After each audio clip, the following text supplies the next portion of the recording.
할렐루야. 아멘. 네, 오늘부터 이제 3주 동안 위대한 그리스도라고 하는 시리즈로 이제 예수님이 어떤 분이신가, 예수님이 과연 정말 누구신가, 이것을 좀 살펴보기를 원하는데요.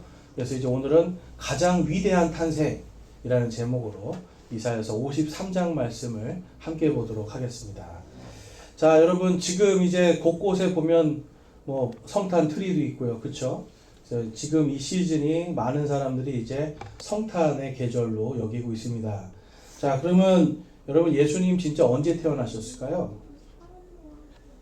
여러분 12월 25일이 진짜 예수님 생일 맞을까요?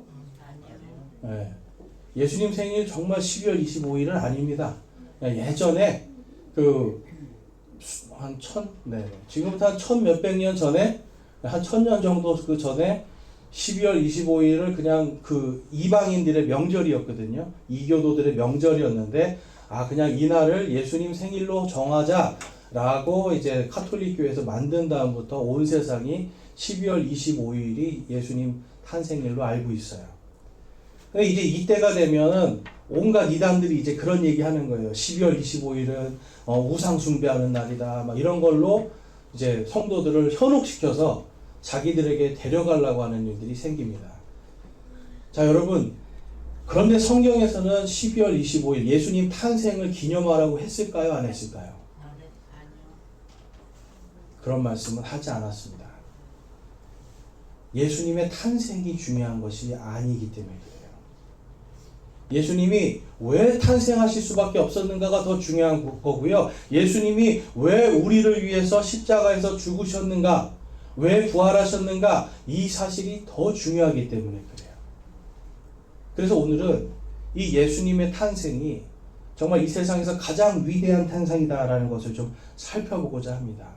이 크리스마스라는 이 시즌에 정말 여러분들에게 누가 질문을 한다면 과연 예수는 누구인가 라고 물어볼 때 여러분들이 무엇이라 답해야 되는가, 오늘 말씀을 통해서 분명하게 알 수 있기를 소망합니다. 자, 여러분 먼저 이제 우리가 오늘 볼 것은 예수님이 그냥 태어나신 게 아니라는 거예요. 자, 질문을 하겠습니다. 이제 제가 너무나 많은 질문을 해서 여러분들이 이제는 달달달 외우셨을 거예요. 자, 성경에 보면 예수님에 대한, 구약 성경에 예수님에 대한 예언이 몇 개가 될까요?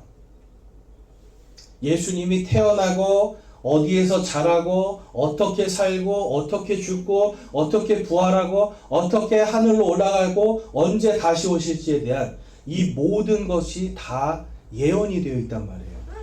그 예언이 몇 개나 될까요, 여러분? 전체가, 예수님에 대한 예언은 전체적으로 800개입니다.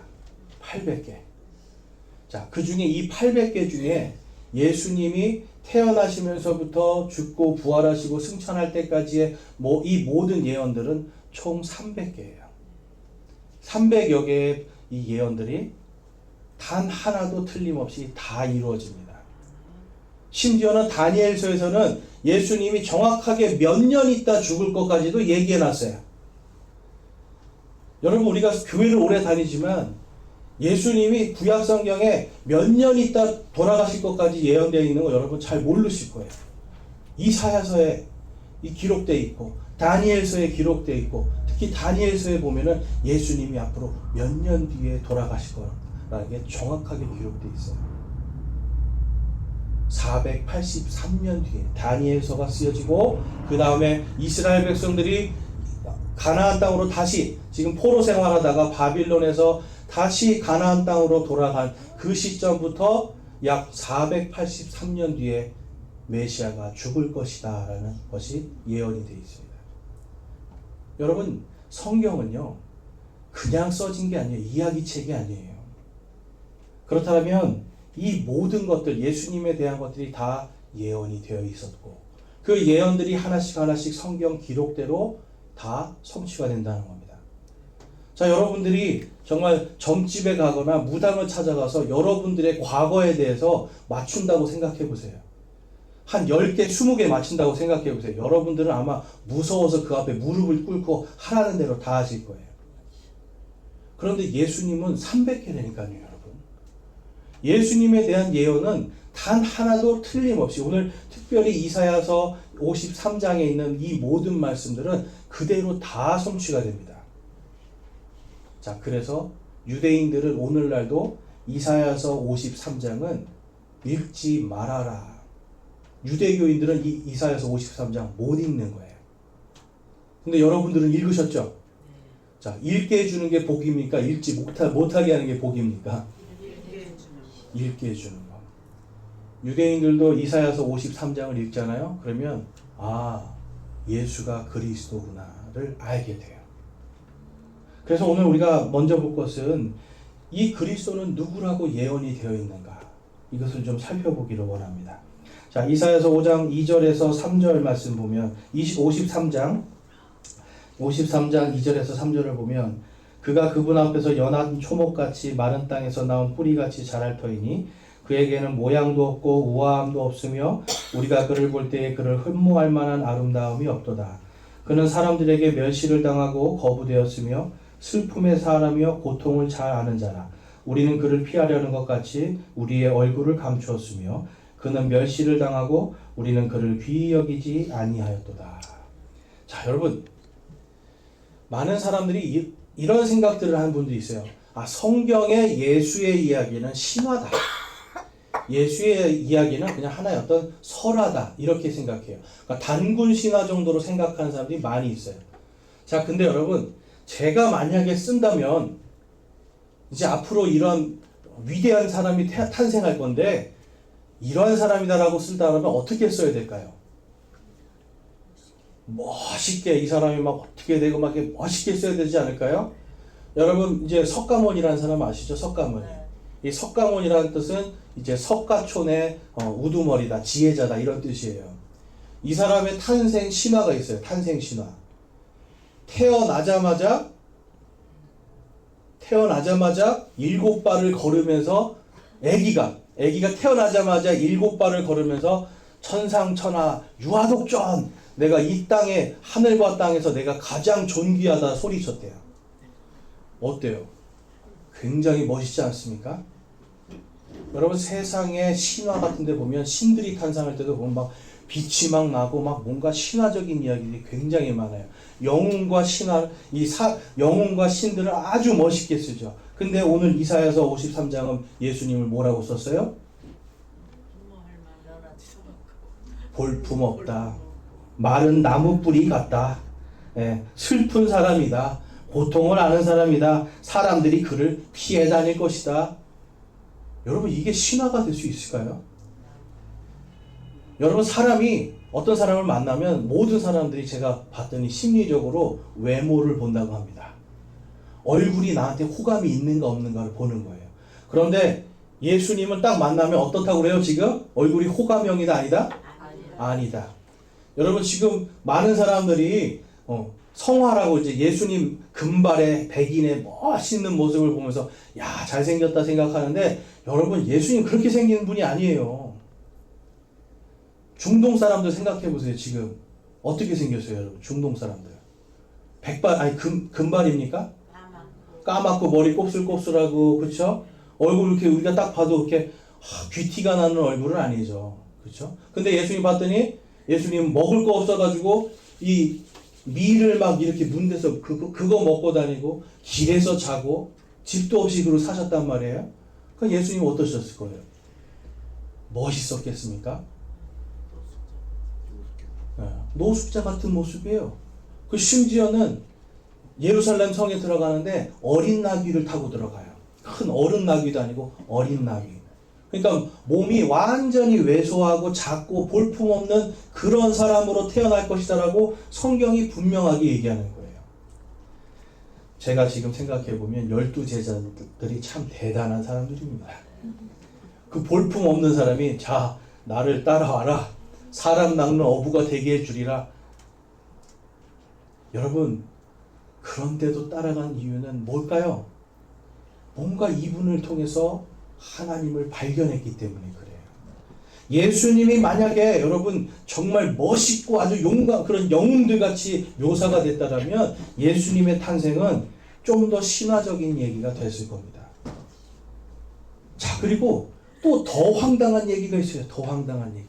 자, 창세기 3장 15절 하면 하나님께서 앞으로 예수님이 태어날 때 어떻게 태어날 것인가를 얘기해 주세요.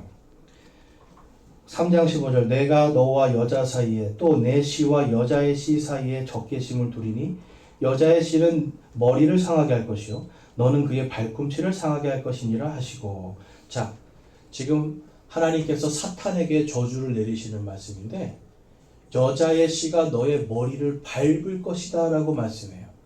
자, 근데 이 세상에 여러분들은 다 누구의 씨입니까? 아버지의 씨를 받는 거예요. 남자를 통해서만 아이가 나올 수 있어요. 그렇죠? 남자의 씨를 통해서 자녀들이 나오는 거예요. 근데 하나님 뭐라고 하세요? 누구의 씨? 여자의 씨. 하나님이 이걸 몰라서 이렇게 쓰셨을까요? 그게 아니에요. 죄가 있는 남자의 그 씨를 통해서 나오는 아이가 아니라는 거예요. 자, 그래서 이사야서 7장에 가보면 이건 예수님이 지금 탄생하기 700년 전입니다. 예수님 태어나기 700년 전에 이렇게 예언을 하고 있습니다. 함께 읽어볼게요. 7장 14절 시작. 그러므로 보라 처녀가 숫자의 아들을 낳고 그의 이름을 임마누엘이라 하리라. 아멘. 임마누엘은 우리와 함께 계시는 하나님이라는 거예요. 자, 그러면 이사야서 7장은 뭘 얘기하는 거냐면 하나님께서 아들을 낳게 하시는데 그 아들이 누구다? 하나님이시다라는 걸 얘기하는 거예요.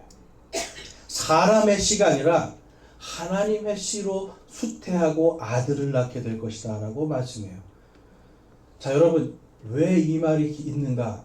저는 요즘에 정말 많이 이게 정말 하나님의 한 수구나. 인간은 아무도 이거를 따라할 수가 없습니다. 이거는 인간이 할 수가 없는 일이에요. 자, 근데 오늘날 보면 재림 예수가 얼마나 많습니까? 자기가 예수라는 사람들이 얼마나 많아요. 그렇죠? 근데 그 자기가 예수라는 사람들 전부 다 부모가 있을까요? 없을까요? 다 부모가 있어요. 경상북도 어디 의성에 저 시골에 부모님들이 다 살아계셨던 그런 데 있어요.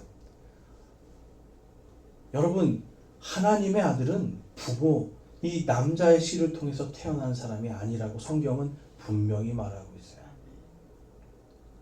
아버지가 있는 사람은 예수가 될 수가 없습니다. 오직 처녀가 아이를 낳을 것이다 라고 말씀해요.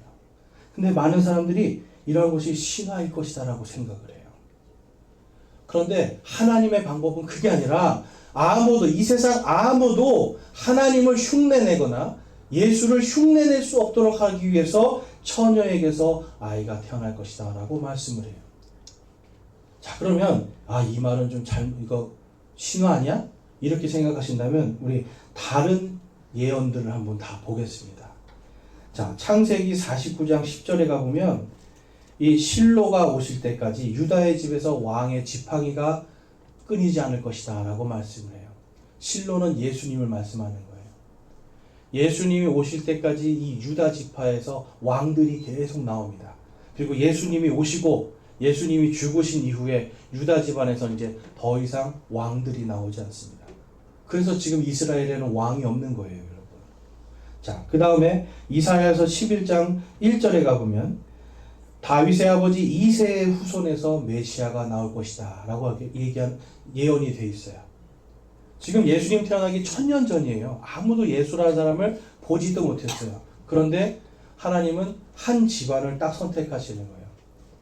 유다 집안에서 이새라는 사람이 있고 그 이새의 자손 중에 그 밑에 보면은 이제 사무엘기하에 보면 다윗이 왕이 되고 다윗의 집안에서 메시아가 태어날 것이다 라고 얘기해요. 그런데 성경에 딱 봤더니 예수님의 어머니 마리아도 예수님 어머니 마리아도 다윗 집안이고 또 예수님의 의붓아버지인 요셉도 다윗 집안이고 그러니까 예수님은 이 지금 성경의 예언대로 그 다윗의 집안에 속해진 대로 태어나는 거예요. 자, 그 다음에 미가서에 갔더니 그 메시아가 어디서 태어난다? 베들레헴에서 태어난다. 여러분 다 어디서 태어나셨어요? 네? 다 태어났는데 여러분들 미리 아셨어요? 어디서 태어나실지? 근데 지금 예수님은 지금 수백 년 전부터 여기에서 태어난다라고 정해져 있는 거예요. 근데 신약 성경에 봤더니 예수님이 어디서 태어나셨어요? 베들레헴에서 태어나요. 자, 베들레헴에서 태어난 이것도 사람들이 볼 때는 신화라고 생각할 수 있어요. 그런데 민수기 24장에 가보면 이건 예수님이 오시기 약 1500년 전입니다. 약 1500년 전에 한 별이 야곱 즉 이스라엘에서 나올 것이다. 시편 72편에 가보면 외국의 왕들이 그에게 경배하러 올 것이다 라고 기록되어 있어요. 자, 근데 우리가 잘 아는 얘기 있죠. 마태복음과 이런 데 보면 예수님이 태어나실 때 뭐가 떠올랐다고 그래요? 한 별이 떠올랐다고 그래요. 그리고 동방에서부터 세 사람의 지혜자가 그 별을 따라서 옵니다.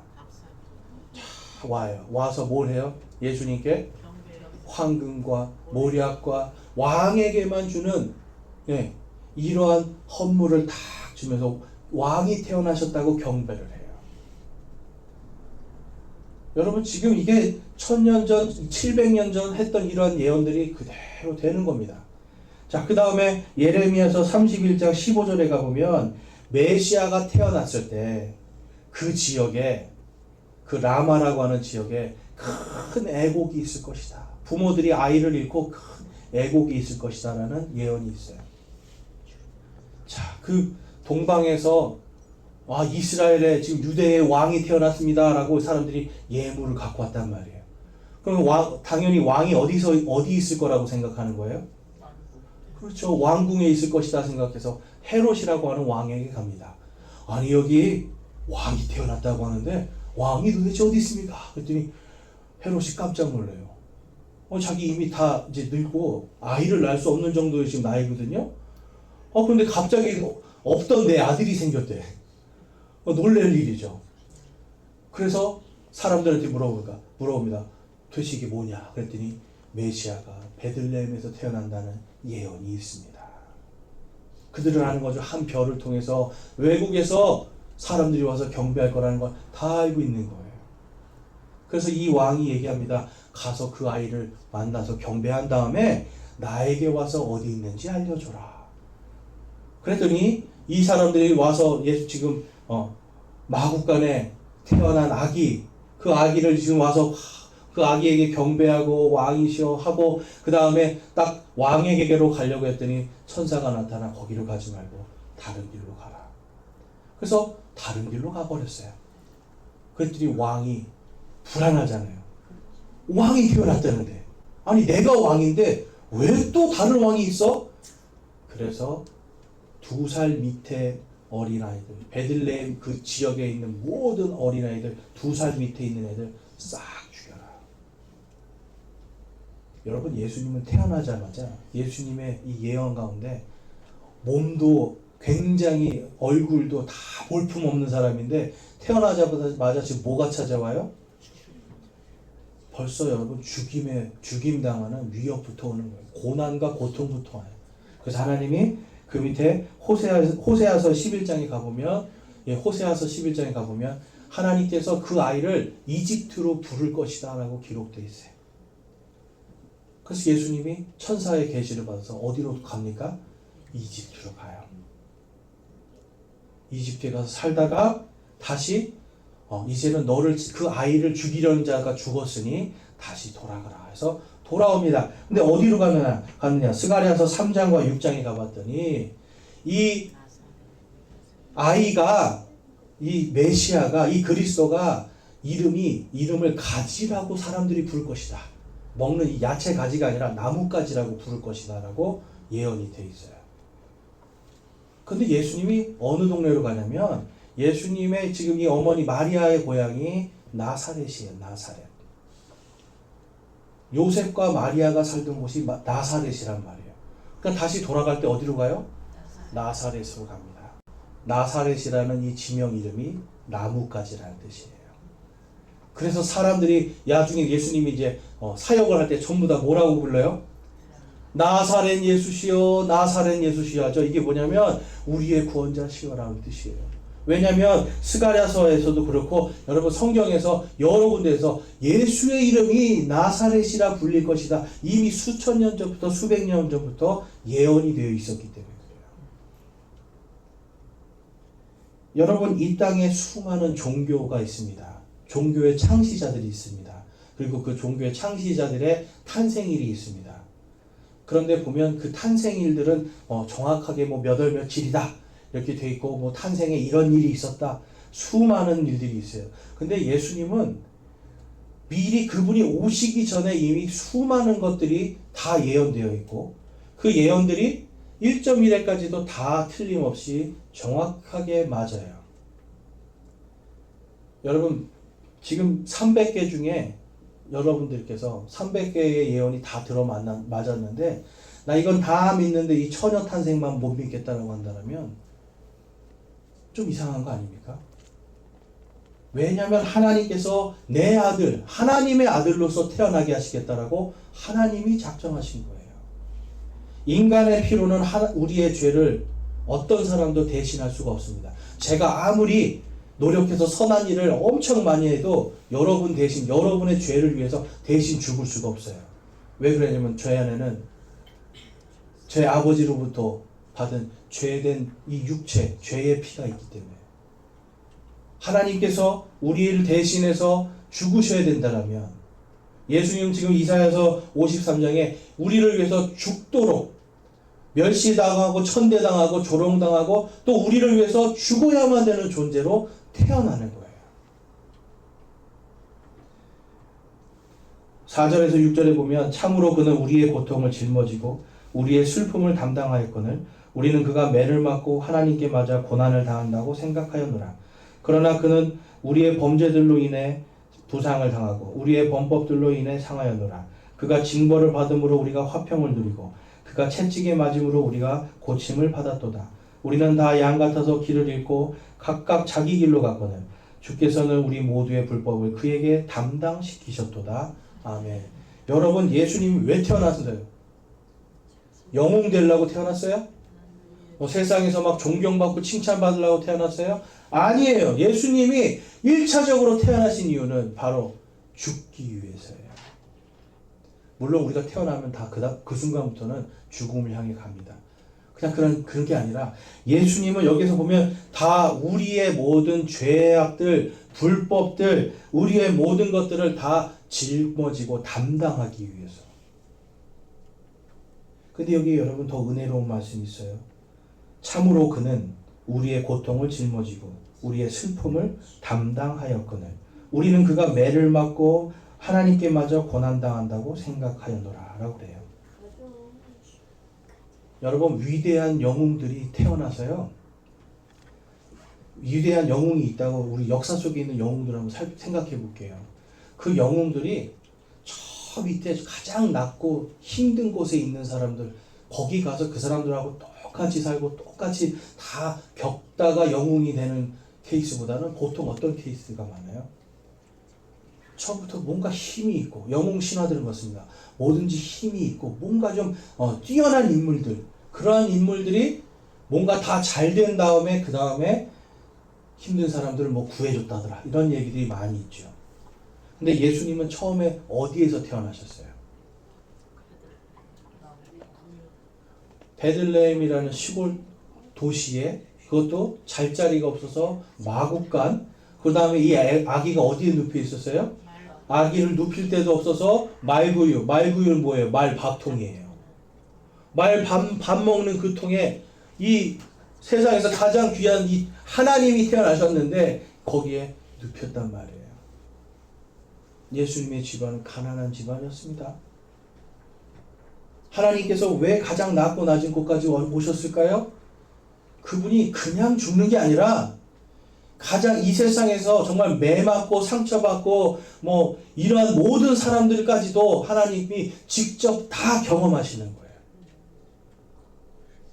나 잘났으니까 그냥 너네를 위해 죽겠다 이게 아니라 내가 다 경험해 본다는 거예요. 이 중에 마구간에서 태어나신 분 계십니까? 말 밥통에 누워서 눕힐 데가 없어서 거기에다가 누워 있어 보죠. 계십니까? 하나님이신 분이 바로 이 세상에서 가장, 우리로 치면 가장 불쌍한 사람들, 가장 힘든 사람들, 바로 그들의 모든 것을 내 몸소 다 체험하시는 거예요. 그래서 여러분들이 겪는 고통과 아픔과 슬픔, 예수님은 다 이미 자신이 몸소 체험한 것들이에요. 예수님이 우리를 사랑하신다라고 성경이 기록되어 있습니다. 근데 그냥 널 사랑한다가 아니에요. 여러분들의 모든 형편들을 다 겪어서 내가 안다 이거예요. 육신으로 내가 안다. 가난도 알고요. 배고픔도 알고요. 슬픔과 괴로움, 넘어져서 다치고 뭘 해서 다치고 아프고 죽을 고비를 넘기고 하는 이 모든 것들을 예수님은 다 진짜 머리로 하는 게 아니라 직접 체험하는 겁니다. 여러분, 예수님이 죽기 전에 어떻게 죽으셨어요? 죽기 전에 뭘 당하셨어요? 채찍질 당했죠. 죽음의 공포가 뭔지 아시는 분이에요. 죽도록 아픈 게 뭔지 아시는 분이에요. 여러분, 죽도록 아파보신 적 있어요? 정말? 죽도록 아프다는 게 뭔지 각자 다 다를 겁니다. 근데 예수님은 진짜 죽도록 아파본 분이에요. 맞아서. 피를 엄청나게 흘리는 게 뭔지를 아시는 분이에요. 손과 발에 못이 박히는 게 뭔지를 아시는 분이에요. 우리가 당하는 것보다, 우리가 당하고 이 세상 모든 사람들이 당하는 모든 고통과 슬픔과 아픔을 그분이 다 직접 경험하신 분입니다. 그분이 저와 여러분을 사랑하기 위해서, 저와 여러분들을 위해서 직접 당하고 직접 죽기 위해서 탄생한 거예요. 여러분, 그래서 예수님의 탄생은 위대한 겁니다. 예수님의 탄생을 우리는 그냥 크리스마스, 선물, 산타, 트리, 정말 불 켜놓으니까 아름답다. 여러분, 여기에만 머물러 있으면 안 돼요. 그거 좋은 거예요. 그거 즐기세요. 그런데 더 중요한 거는 이 예수님의 탄생이 어떤 탄생인가? 위대한 탄생이다. 여러분, 지금까지 예수님의 탄생을 위대한 탄생이라고 생각하고 계셨습니까? 예전에 어떤 영화를 봤는데 조선시대 말에 선교사가 막 사람들에게 전도를 해서 사람들이 예수님을 믿게 됐어요. 그 옆에 있는 사람한테, 예수님 교회 다니는 사람한테 옆에 있던 한 농부가 얘기합니다. 아이고, 그 예수가 누구요? 그래요. 그랬더니 이 사람이 아유, 위대하신 분이요? 그래요. 설명을 못하는데 딱 그분의 입에서 위대하신 분이요? 나를 위해서 죽어주셨고 그분 때문에 내 죄가 없어졌대. 나 이제 영원히 살 수 있대. 위대하신 분이요? 그래요. 자, 여러분, 여러분들은 예수님을 뭐라고 소개하시겠어요? 여러분, 예수님을 위대하신 분으로 소개하시기 바랍니다. 예수님의 탄생은 지금 제가 수많은 예언들을 쭉 말씀드리잖아요.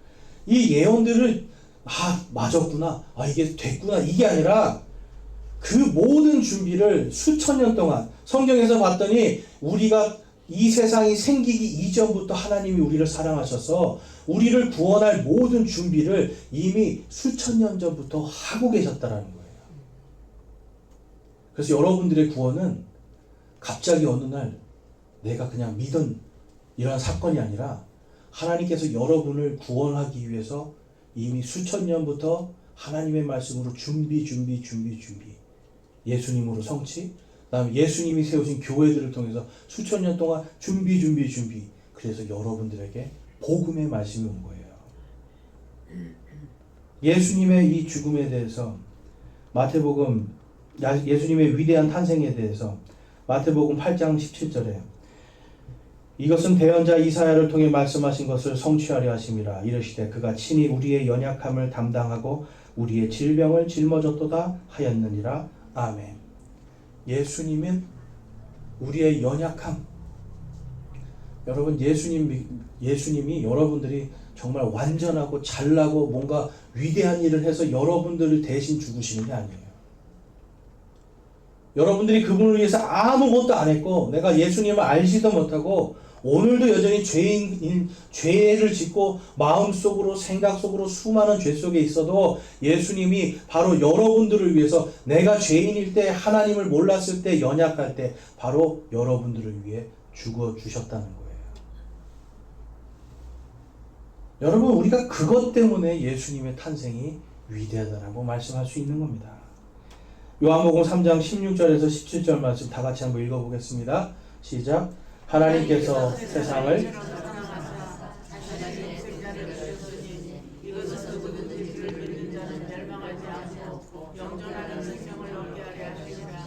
하나님께서 자신의 아들을 세상에 보내신 것은 세상을 정죄하려 하심이 아니요 그를 통해 세상을 구원하려 하심이라. 아멘.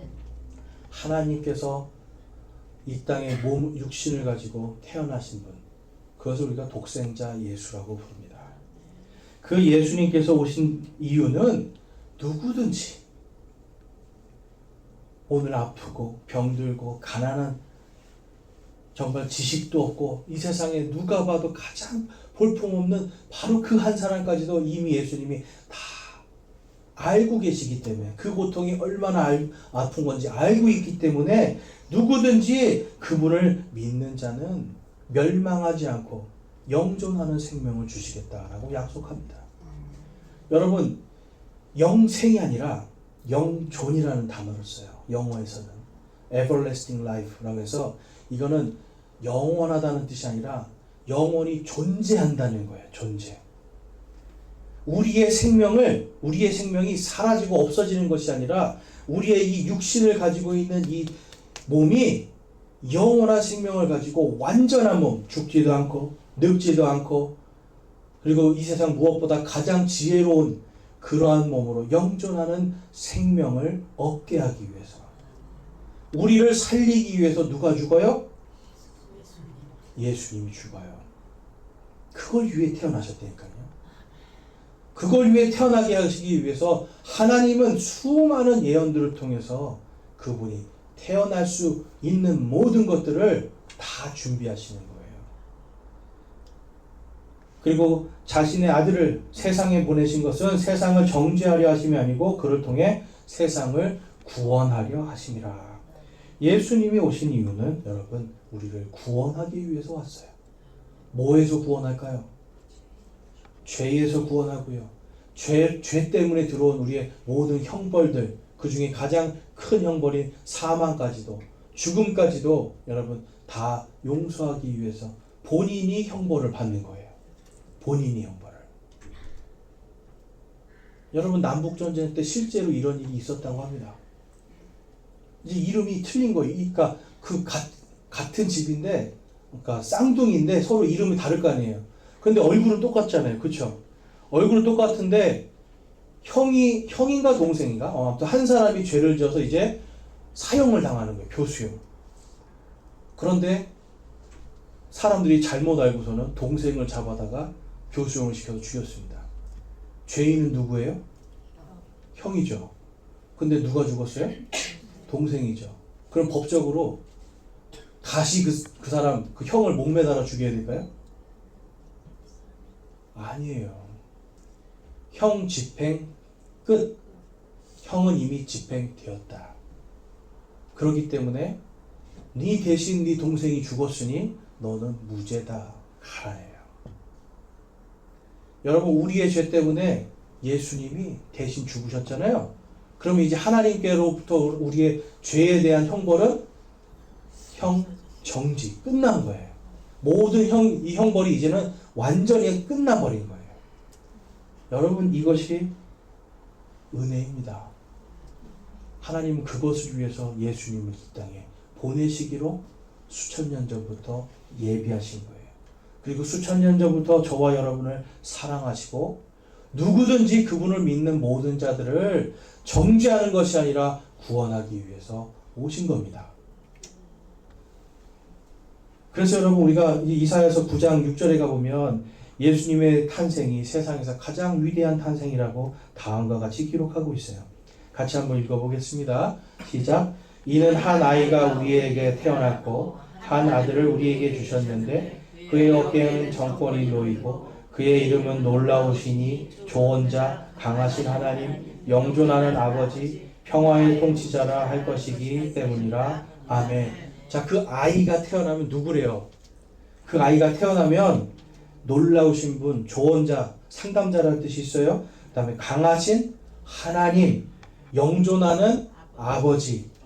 자, 영존한다는 건 뭐가 필요하냐면 육신이 필요한 거예요, 여러분. 육신이. 영과 혼이 죽습니까? 안 죽습니까? 영과 혼은 안 죽잖아요. 그래서 한국 사람들도 우리 무속신앙에 귀신이, 우리 죽은 귀신, 부모님 귀신이 갔다 왔다 하잖아요. 그렇죠? 제사상이. 그렇죠? 왜 그래요? 부모님의 몸은 죽었잖아요. 근데 몸은 안 죽어요? 영과 혼은 안 죽잖아요. 그렇죠? 하나님이 진짜 원하시는 거는 그냥 우리가 죽어서 우리 영혼이 천국 가 있는 거, 이거 원하시는 거 맞아요. 근데 진짜 원하시는 것은 내가 이렇게 아름답게 만든 너희 한 사람 한 사람, 너희 한 사람 한 사람까지도 내가 이 육신까지도 완전하게 다 살려주겠다는 거예요. 여러분, 하나님이 사람을 만들고 창세기에 보면 사람을 딱 맨 마지막에 만드시거든요. 그전에는 보시기에 좋았더라, 보시기에 좋았더라 그러는데 사람까지 딱 만들어 놓고 뭐라고 하셨을까요? 보시기에 심히 좋았다. 매우 좋았다. 인간은 하나님의 모습과 형상을 가지고 있는 하나님의 걸작품입니다. 처음에 완전하게 만들어졌어요. 그럼 이 걸작품을 그냥 폐기시켜야 될까요? 성경은 이 폐기시킨다는 것을 멸망시킨다는 뜻으로 쓰는 거예요. 그게 아니라 영존하는 생명을 줘요. 그 영존하는 생명을 위해서 예수님께서 태어나시고 죽으시고 그 다음에 예수님이 뭘 가지시게 되는 거예요? 예수님도 영존하는 몸을 갖게 되는 부활의 탄생으로 태어나는 겁니다. 여러분, 예수님 진짜 죽으신 거예요. 우리가 다음 주에는 예수님의 죽으심과 부활에 대한 걸 한번 볼 건데요. 여러분, 그냥 간단하게 말씀드리자면 예수님을 죽인 유대인들의 역사책에도 정확하게 기록되어 있습니다. 누가 썼다고요? 예수님을 죽인 유대인들이 역사책에 예수라는 사람이 살아있었고 이 사람이 죽었는데 3일 만에 다시 살아났다라고 기록되어 있어요. 여러분, 그 역사책은 그 사람 혼자 쓴 게 아니라 로마의 황제가 쓰라고 시킨 거예요. 로마 황제가 예수님 믿는 사람이었을까요? 당시에? 아니에요. 예수님을 믿는다고 하면은 목 베고요. 사자밥하고 들깨들의 밥으로 던지던 그런 사람이었어요. 심지어는 당시엔 여러분 예수님 믿는다라고 하면 장대에다가 여러분 달아놓고 기름 발라서 밤에 가로등으로 사용했어요. 사람을. 예수 믿는 사람을 가로등으로 사용했단 말이에요. 끔찍한 시대였어요. 그런데 그 시대의 왕이 자, 역사를 써라. 유대의 역사를 써라 그랬는데 그 역사가가 뭐라고 썼다고요? 예수가 죽었다가 3일 뒤에 살아났다. 여러분, 이거는 우리가 한 번도 이순신 장군이 어떻게 이겼나 보지 못했어도 역사책에서 이순신 장군이 이겼구나, 말도 안 되게 이겼구나, 우리가 믿는 거잖아요. 예수님의 부활을 못 믿는다는 거는 이순신도 못 믿는 걸로 같이 연결이 되는 게 사실 맞아요. 안 봤는데 어떻게 알아요? 그렇죠? 말도 안 되는. 그러나 역사학자가 분명히 써놓았습니다. 하나님은 이 모든 것들을 위해서 미리 지금 예수님 태어나시기 전에 다 기록해 놓는 거예요. 영존하는 아버지시다. 그리고 그분이 다시 오실 때는 평화의 왕으로, 통치자로 오실 것이다 라고 분명하게 기록하고 있어요. 여러분, 예수님의 이 모든 행적들을 보면 마가복음, 마태복음, 복음서에 가보세요. 기록된 바, 하나님께서 하신 이 말씀이 성취되었느니라. 하나님의 말씀이 성취되었느니라. 하나님의 말씀이 이루어졌느니라. 여러분, 성경책에 계속 그 얘기가 나와요. 왜 그럴까요? 하나님이 하시기 때문에. 예수님은 그냥 단순히 사람의 어떤 누구의 집 아들이 태어난 게 아니라 바로 하나님이 이 땅에 태어나실 것이 미리 정해져 있었다라는 겁니다. 여러분이 하나님이라면 오시고 싶겠어요? 이 세상에? 여러분들이 하나님이면 이 세상에 오실 수 있겠어요? 태어났더니 제일 가난한 집에서 태어났어요. 네. 그리고 맨날 넘어지면 막 다치고 아프고 피 흘리고 예수님도 똑같이 했단 말이에요. 그리고 커서는 막 배고파가지고 그냥 길 가다가 여러분 이거 이삭 비벼가지고 그거 먹고 길에서 자고, 아유 하다못해 저 여우도 살 집이 동굴이 있는데 나는 그냥 길에서 아무것도 없이 자는구나. 하늘을 이불 삼아 땅을 여러분 담요 삼아 그리고 사는 이런 인생이에요 여러분. 하나님이 여러분이 하나님이시면 그게 딱 정해져 있는 그렇게 하기로 돼 있었는데 오시고 싶으셨겠냐고요. 오고 싶지 않겠죠. 그러나 하나님은 그 모든 것을 친히 다 경험하고 내가 너희를 정말 사랑한다는 걸 보여주시기 위해서 내가 너희를 위해 죽겠다. 내가 너희를 위해서 모든 걸 담당해서 내가 정말 다 당하겠다라고 말씀하신 그대로 이 땅에 오시는 겁니다. 이사야서 53장 11절과 12절 말씀 한번 읽어보겠습니다. 시작. 그가 자기 혼이 해산의 고통을 치른 것을 보고 만족하게 여기리라. 나의 의로운 종이 자기 지식으로 많은 사람을 의롭게 하리니 그가 그들의 불법을 감당하리라. 그러므로 내가 그로 하여금 위대한 자들과 몫을 나누게 하리니 그가 강한 자들과 노력한 것을 나누리라. 이는 그가 자기 혼을 쏟아부어 죽기까지 하며 범죄자들과 함께 계수되었기 때문이니라. 그는 많은 사람들의 죄를 담당하였으며 범죄자들을 위해 중보하였느니라. 아멘. 여러분 예수님이 정말 이 말씀대로 살고 죽으셨어요.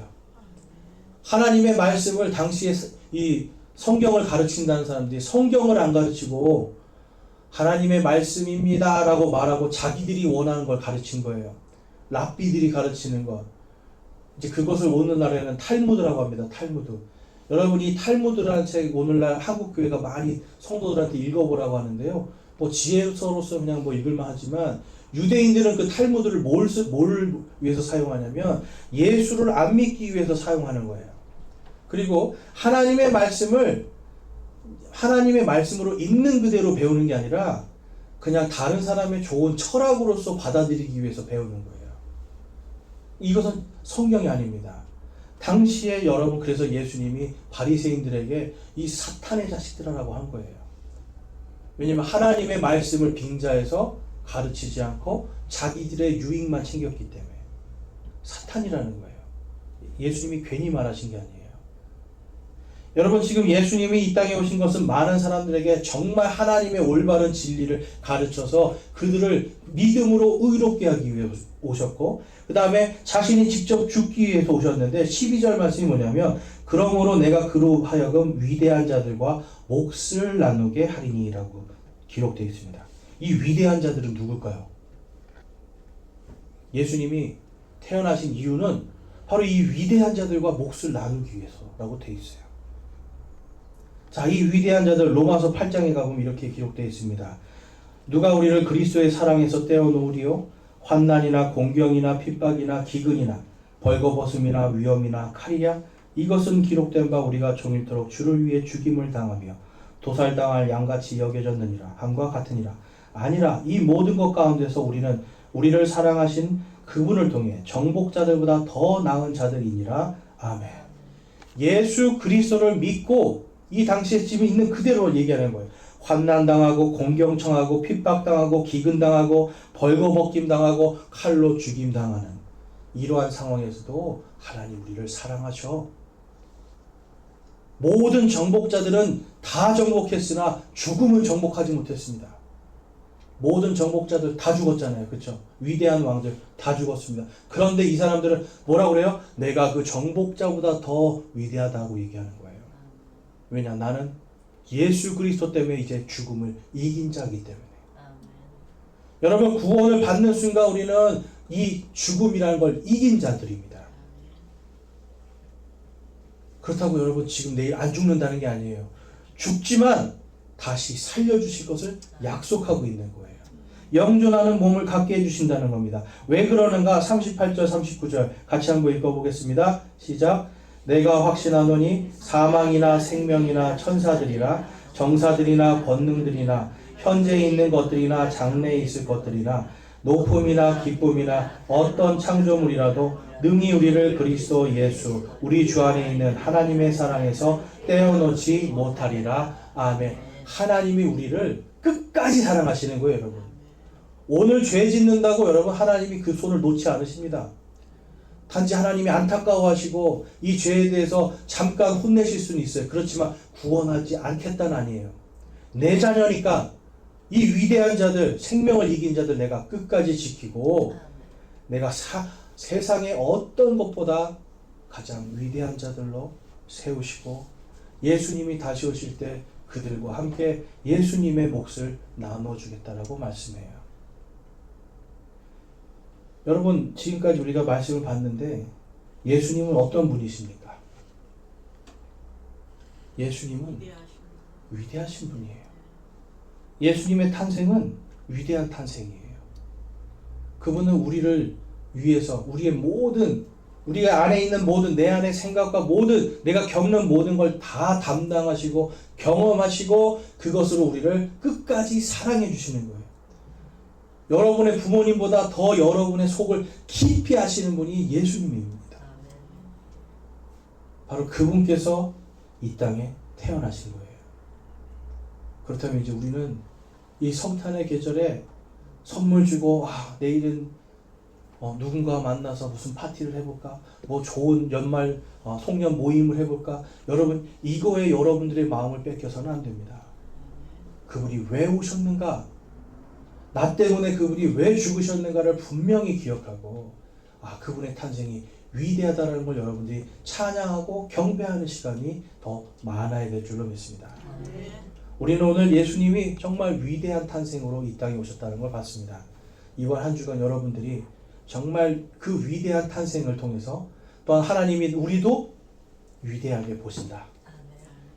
우리도 위대한 자들로서 예수님과 만날 그날 하나님의 영광을 함께 받게 된다는 것을 기억하시고 이번 한 주간도 여러분의 상황과 형편을 뛰어넘는, 여러분의 지금 이해를 뛰어넘는 바로 그리스도의 평강이, 그리스도의 평화가 여러분 가운데 충만하실 수 있기를 주님의 이름으로 축원합니다.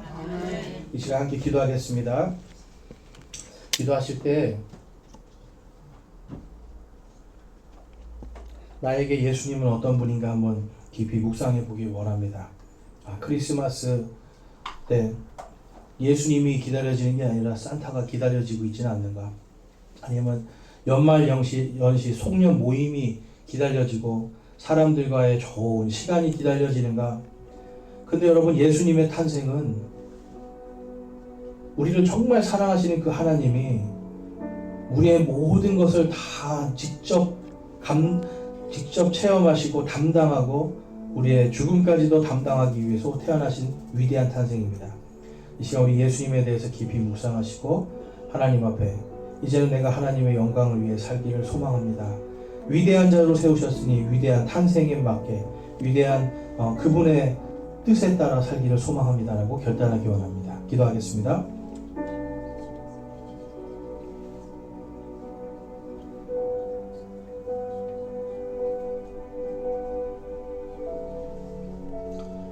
오늘 말씀을 통해서 내가 아직까지 예수 그리스도를 믿지 못했는데 정말 이 위대한 탄생, 나를 위해 죽으시고 십자가에서 내 모든 것들을 담당하신 그분을 제가 믿고 구원받기를 소망합니다. 제가 아직 구원 못 받고 예수님 믿지 못했는데 오늘 말씀을 통해서 제가 정말 예수님을 믿기 원합니다 하시는 분 손을 들어서 하나님께 마음을 드리겠습니다. 감사합니다. 손 내려주시고, 내가 정말 이 위대한 탄생으로 나를 구원해 주신 이분, 그분의 뜻에 따라서 이 땅에서 정말 위대한 자로서 하나님 앞에 부끄럽지 않은 삶을 살기를 소망하고 결단합니다 하시는 분도 손을 들어 마음을 드리겠습니다. 감사합니다. 손 내려주시고요. 여러분들이 오늘 소망하고 결단한 대로 하나님께서 여러분들을 이번 한 주간 인도하시고 평안과 기쁨을 주시길 주님의 이름으로 축원합니다.